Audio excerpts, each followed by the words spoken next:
ప్రభు శిష్యులు అనే ఈ శీర్షికలో మనం సీమోను పేతురు భక్తుని యొక్క జీవితాన్ని బైబిల్ స్టడీగా చూస్తున్నాం. అందులో ఆయనలో ఉన్న శ్రేష్టతలను చూస్తున్నాం. సహజంగా ఆయన లోపాలను చూడడం అనేది సర్వసాధారణంగా జరుగుతుంటుంది. దానికి భిన్నంగా మొట్టమొదటి ఆయన శ్రేష్టతలను చూద్దాం. ఆ తరువాత లోపంగా చెప్పుకుంటున్నవి మనం దిద్దుకోవలసిన వాటిని పరిశీలన చేద్దాం. అందులో దేవుడు అతని చేతుల్లో చేసిన అద్భుతం చూశా. ఆ చేపను పట్టడం ద్వారా దేవుడు అతని తనతో పాటు నడిపించటం నీళ్ల మీద అద్భుతం కూడా చూశాను. మూడవదిగా ఒక శ్రేష్టమైన ప్రశ్నను అడిగినవాడిగా పేతురును చూశాను. ఆ వచనం చూసినప్పుడు ఎందుకో మనసులో దుఃఖం కలిగింది. ఒకసారి మీరు మత్తయి సువార్త 18వ అధ్యాయం దగ్గరికి రండి. అది చూసిన తర్వాత 4వ విషయం దగ్గరికి వెళదాం. 18వ అధ్యాయంలో ఎన్నిసార్లు క్షమించాలి అని అడిగాడు ఆయన. 7 మార్లు మట్టుకు అని. దానికి ప్రభువు చెప్పిన వివరణ గత వారంలో చూసాం మనం. కానీ ఈసారి నాకు కనిపించిన ఒక మాట అంతరంగాన్ని పిండేసినట్టయింది. అదేమిటంటే, చూడండి ఒకసారి,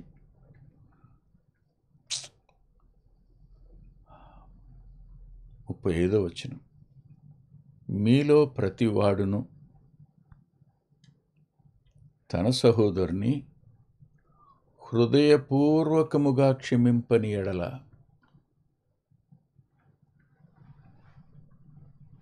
నా పరలోకపు తండ్రియు ఆ ప్రకారమే మీ ఎడల చేయను. ఇది చాలా దుఃఖానికి కారణమైంది. క్షమిస్తున్నా, క్షమించి మామూలుగానే ఉంటున్నా, కానీ హృదయపూర్వకంగా క్షమించామా అన్నది. ప్రార్థన చేసేటప్పుడల్లా వారిని క్షమిస్తూనే ఉన్నాం, ఇందులో సందేహం లేదు. కానీ హృదయపూర్వకంగా క్షమించటం అనే పదం మానవత్వంలో చూపించవలసిన దైవత్వాన్ని జ్ఞాపకం చేస్తుందనిపించింది. ఆయన హృదయపూర్వకంగా క్షమించినవాడు.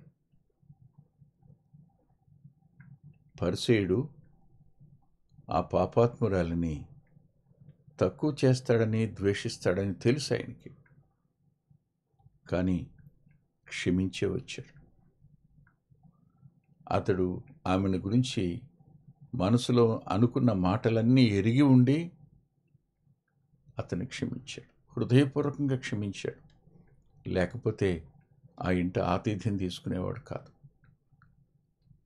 కానీ నేటి దినాన్న హృదయపూర్వకంగా క్షమించటం అనేది ఎందుకు సాధ్యం కావటం లేదు అన్నది మన ముందున్న ప్రశ్న. అనుభవ జ్ఞానం అనేది హృదయపూర్వకంగా క్షమించనివ్వదు. పాదాల మీద పడి క్షమాపణ కోరినా మళ్ళా తిరిగి వారి బుద్ధి మారదనే ఒక అనుమానం ఒకటి వారిని హృదయపూర్వకంగా క్షమించనివ్వదు. తిరిగి మళ్ళీ వాళ్ళు మోసం చేస్తారు అనేది వారి యొక్క స్వభావాన్ని బట్టి, వారి నైజాన్ని బట్టి, వారు గతంలో చేసిన నష్టాన్ని బట్టి క్షమించనివ్వదు. గత గాయాలు, మనం పొందిన వేదన, వారి వలన కలిగిన అవమానం, ఇవన్నీ మనల్ని హృదయపూర్వకంగా క్షమించనివ్వదు. క్షమిస్తాం, ఏ మేర క్షమిస్తాం?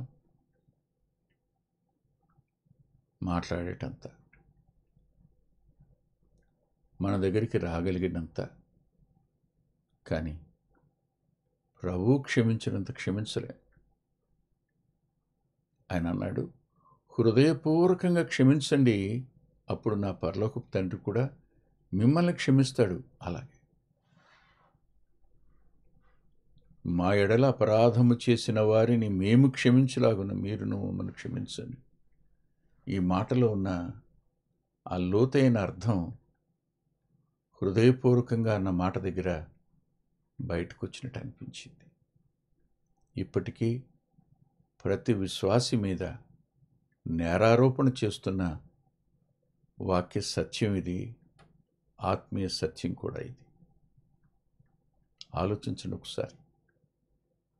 మనం జ్ఞానులు అనుకుంటున్నాం, తెలివి గలవాళ్ళం అనుకుంటున్నాం, తప్పు చేయలేదని చెప్పుకుంటున్నాం. చేసిన ప్రభు క్షమించడని చెప్పుకుంటున్నాం. నిందపడినా అవమానించబడినా క్షమించి కొనసాగుతున్నాం. మౌనం వహించి నేను శ్రేష్టమైన స్థితిలో ఉన్నాను అని మనల్ని గురించి మనం భావిస్తున్నాం. కానీ హృదయపూర్వకంగా క్షమించావా అనే మాట ఇప్పుడు మనల్ని అడిగినప్పుడు మన వద్ద ఏం జవాబు ఉంది? క్షమించాను ప్రభువా అంటాం. కానీ హృదయపూర్వకంగా క్షమించావా అని అడిగితే దానికి జవాబే ఉంటుంది. క్షమిస్తే మర్చిపోతావు కదా, క్షమిస్తే అంగీకరించగలవు కదా, క్షమిస్తే ప్రేమించగలవు కదా, క్షమిస్తే చేర్చుకోగలవు కదా.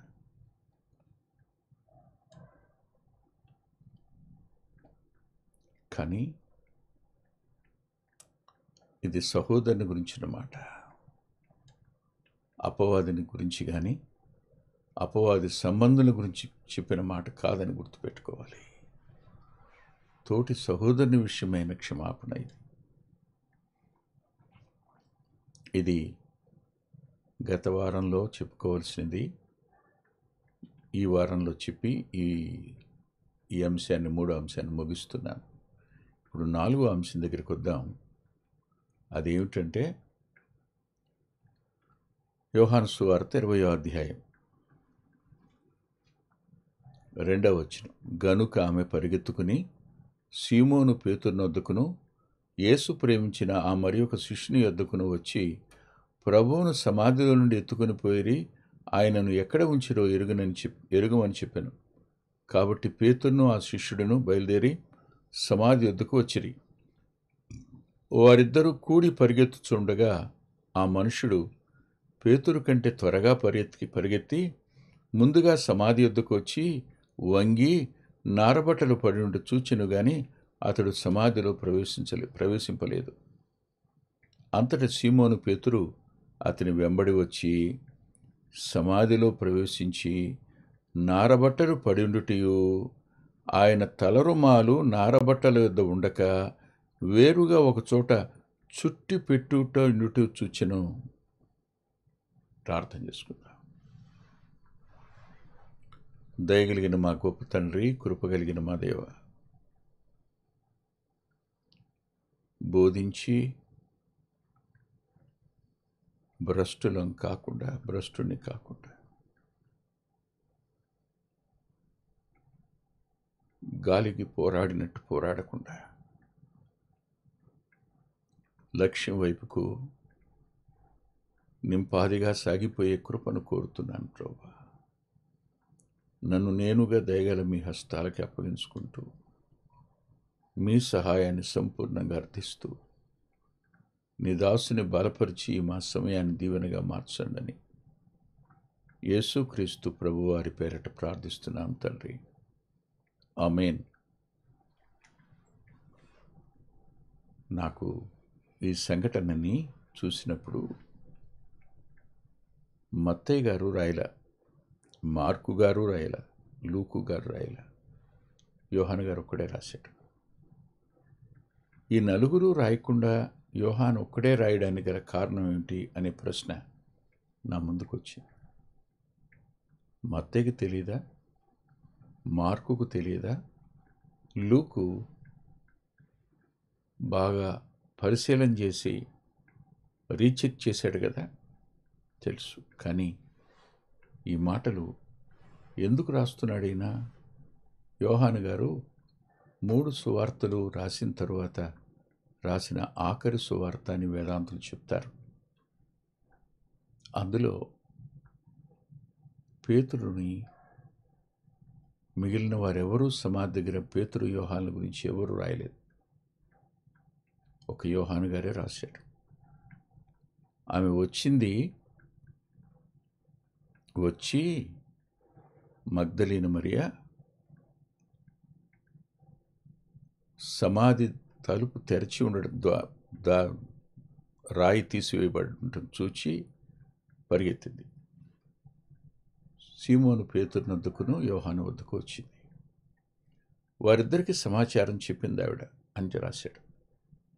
అంటే సమాధిలో ప్రభు లేడు అనే విషయాన్ని మొట్టమొదట విన్నటువంటి శిష్యులు పేతురు, యోహాను. మొదట అది పేతురుకు వినపడింది, రెండవదిగా యోహానుకు వినపడింది. వెంటనే జ్ఞాపకానికి రాదు. నేను 3వ దినాన తిరిగి లేస్తానని ప్రభు అన్నాడు అనే మాట జ్ఞాపక పదంలో నుంచి ఎలా పోయిందో. చాలాసార్లు అవసరానికి అత్యంత అవసరమైన వచనం జ్ఞాపకానికి రాదు. అది మరుపు పదంలోనికి వెళ్ళిపోద్ది. ఆ సమయంలో ఏం చేయాలో తోచదు. పరుగును వెళ్ళి నిజమేనా కాదో చూడాలనే ఆలోచన ఒకటే వస్తుంది. అంతేగాని ప్రభు చెప్పారు, ఆయన లేచారన్నమాట అని మగ్దలేనాతో వీరిరువురు అనలేదు. ఇద్దరు పరిగెత్తారు. వారు సమాచారం విన్నప్పుడు వారు పరిగెత్తారు. సమాధి దగ్గరికి వచ్చారని వారు కూడి పరిగెత్తుచూ ఉండగా అన్నప్పుడు ప్రభు సమాధి వద్దకు ఓ రన్నింగ్ రేస్ అన్నమాట. ఇద్దరు, ఒక ఆయన యవనస్తుడు, ఒక ఆయన మధ్య వయస్కుడు. పేతురు కంటే యోహాను చిన్నవాడు, అంతే.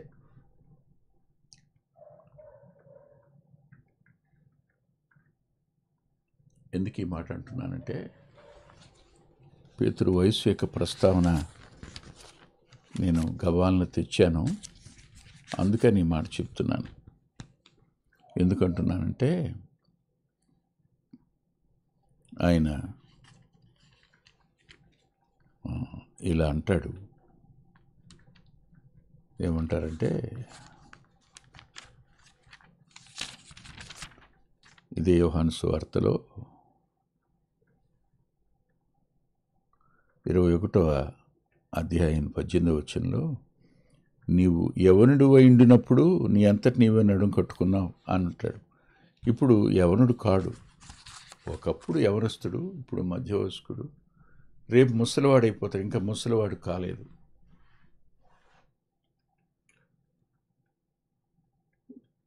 యోహాను మాత్రం అందరికంటే వయసులో చిన్నవాడని చెప్తారు.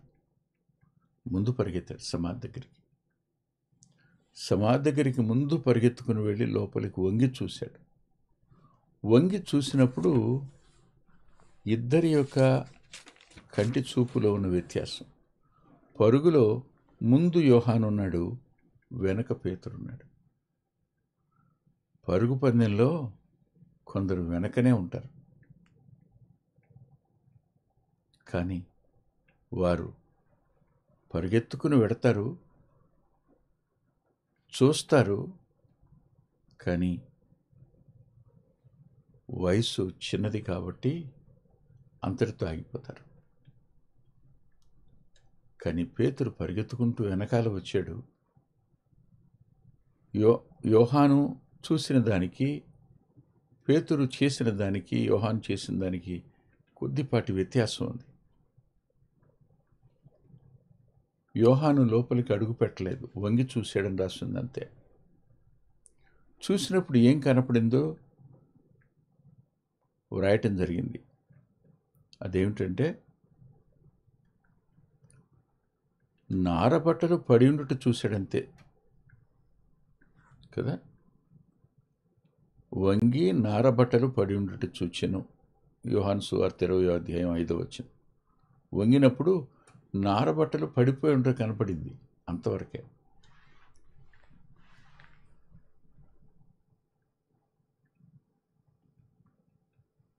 సమాధిలో ఆయన లేడు.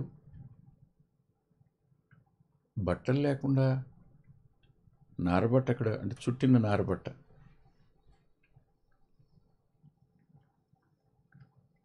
కానీ పేతురు వచ్చాడు, లోపలికి ప్రవేశించాడు.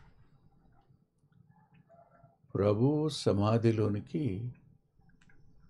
ప్రవేశించిన మొదటి వ్యక్తి, మొదటి శిష్యుడు పేతురు.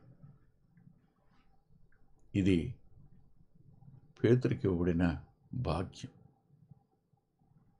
ఎక్కడ 3 దినాలు సృష్టికర్త ధరించిన దేహం ఉందో అందులోనికి మొదట అడుగుపెట్టిన శిష్యుడు సీమోను పేతురు. భాగ్యమే అంటాను నేను.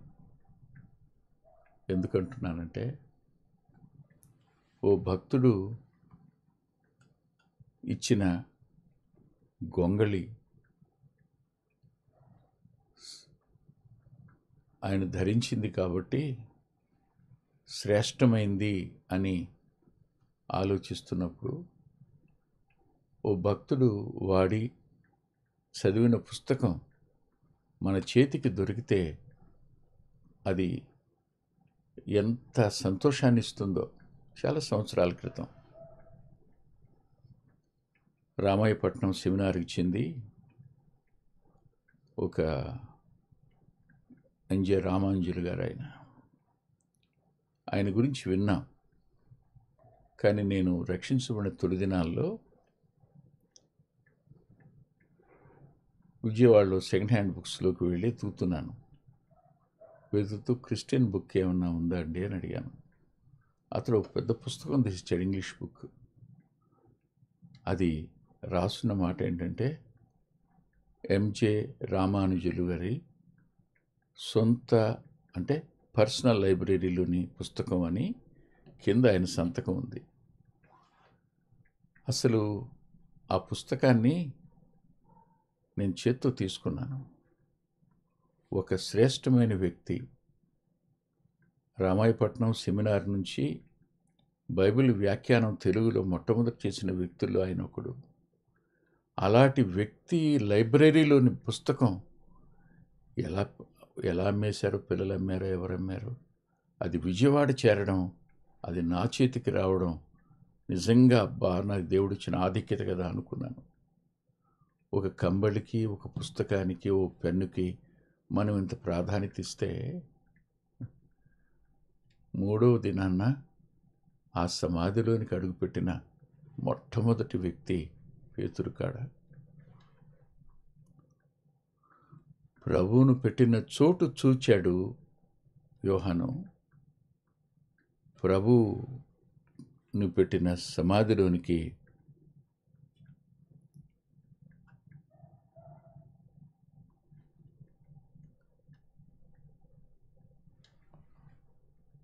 అడుగుపెట్టాడు. ఇద్దరు చూసిన వాటిలో వ్యత్యాసం ఉంది. అతడు నారబట్టలు పడి ఉండడం ఒక్కటే చూశాడు యోహాను. కానీ పేతురు లోపలికి వచ్చి చూసింది ప్రత్యేకంగా ఉంది. అదేమిటంటే, వంగి అతడు పడుగుపెట్టి నారబట్టలు పడి ఉండుటయు, కామా పెట్టి 7వ వచనంలో ఆయన తల రుమాలు నారబట్టల యొద్ద ఉండక వేరుగా ఒక చోట చుట్టి పెట్టి ఉండుటయు చూచెను. ఇది ఆయన సజీవుడు అనడానికి ఓ అద్భుతమైన రుజువు. సజీవుడు అనడానికి, ఆయన ఉన్నాడు అనడానికి.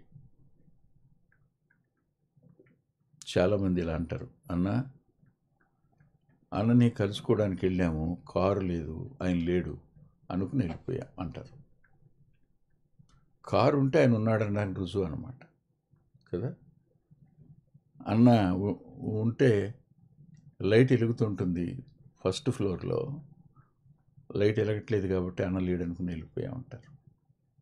ఓ కారు ఒక లైటు ఆయన ఉన్నాడు అనడానికి రుజువు అయితే, ప్రభు యొక్క క్రమశిక్షణాయుతమైన జీవితం, ఆ క్రమశిక్షణాయుతమైన జీవితానికి ఉదయం మనం లేస్తాం, లేచినప్పుడు ఏం చేస్తాం? దుప్పటిని కాలుతో ఒక తన్నుతంతో అది పక్క వెళ్ళిపోతుంది. మెదలకుండా లేస్తాం, బాత్రూంలోకి వెళ్ళేవాడు బాత్రూమ్కి వెళ్తారు, మోకాళ్ళ మీదకి వెళ్ళేవాడు మోకాళ్ళ మీదకి వెళ్తారు, నడవడానికి వెళ్ళేవాడు నడవడానికి వెళ్ళిపోతారు. కానీ లేచి దుప్పటి మడత పెట్టేటువంటి అలవాటు ఎవరికైనా ఉందా? రేర్.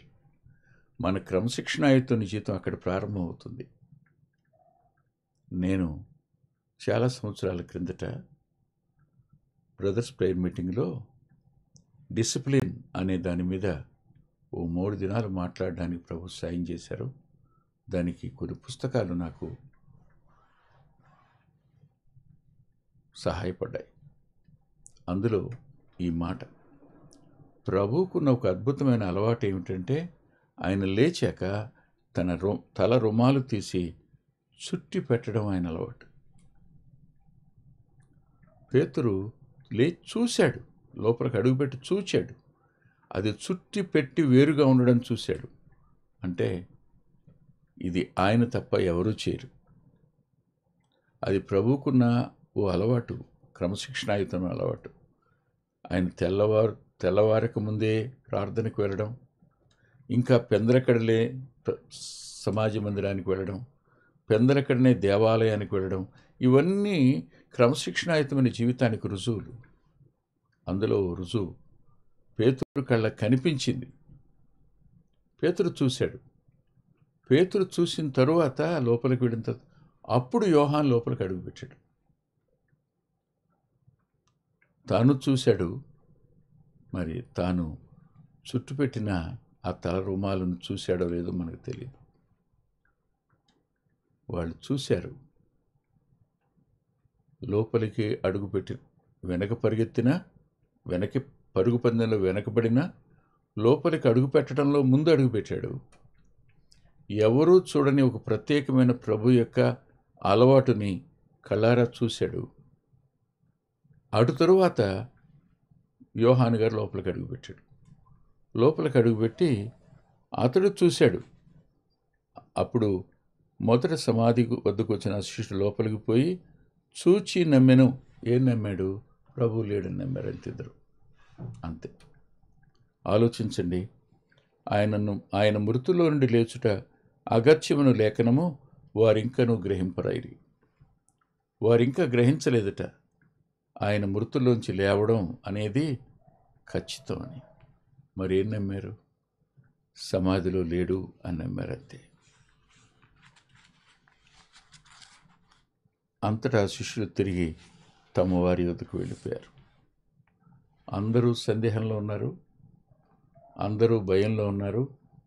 ఆయన చెప్పిన మాటను గ్రహించలేని స్థితిలో ఉన్నారు శిష్యులందరూ. మరలా వీళ్ళు వెళ్ళి దాన్ని దృఢపరిచారు, లేడు ఆయన అని. లేడు, సమాధిలో లేడు అన్నప్పుడు ఆయన సజీవుడు, మృతుడు కాడు అనే సత్యం ఇంకా వారికి అర్థం కాని పరిస్థితిలోనే ఉంది. అయినా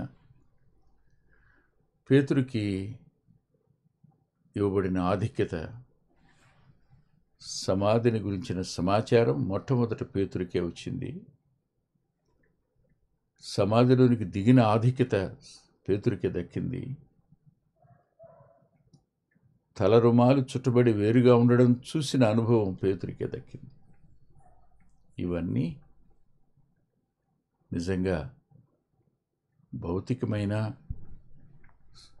ఆధిక్యతలే అని మనం అనుకుంటాం, కానీ కేవలం భౌతికమైన ఆధిక్యతలు మాత్రం కావు. ఇవి ఒక అద్భుతమైన వ్యక్తిత్వం కలిగిన వ్యక్తి రాబోయే కాలంలో జీవితం అంతటిలో అందరికంటే వెనకబడినట్టు కనపడిన వ్యక్తులు ఉన్నతమైన స్థాయిలో మొట్టమొదట కనపడే రోజు ఒకటి చూస్తాం మనం. మొదటివారు కడపటివారు, కడపటివారు మొదటివారు అయ్యేటువంటి అవకాశం.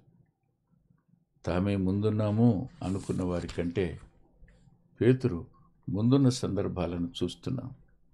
ఇది నాకు కనిపించిన 4వ సంగతి.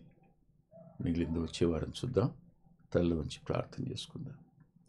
ప్రేమగల మా ప్రియ తండ్రి, పరిశుద్ధుడు అయిన గొప్ప దేవ, ఈ మాటలు మా అంతరంగాల్లో మీ ఆత్మ ద్వారా నిలిపి ఉంచండి. సమయోచితంగా నీ లేఖనం మా జ్ఞాపకానికి వచ్చి మీరు ఇంకా సజీవులేనని, మా కొరకే మీరున్నారని, మంచి విషయాలేందో ఆసక్తి కలిగిన వారు తప్పనిసరిగా నీకు ఇష్టలుగా ఉంటారని సత్యం ఎరిగి మా బ్రతుకాలం అంతా నమ్మకంగా జీవించడానికి కృప చూపించమని యేసుక్రీస్తు ప్రభువారి పేరట ప్రార్థిస్తున్నాం తండ్రి. ఆమేన్. ప్రభు చిత్తమైతే ఆదివారం ఉదయం 9:30 గంటలకు లైవ్లో కలుసుకుందాం.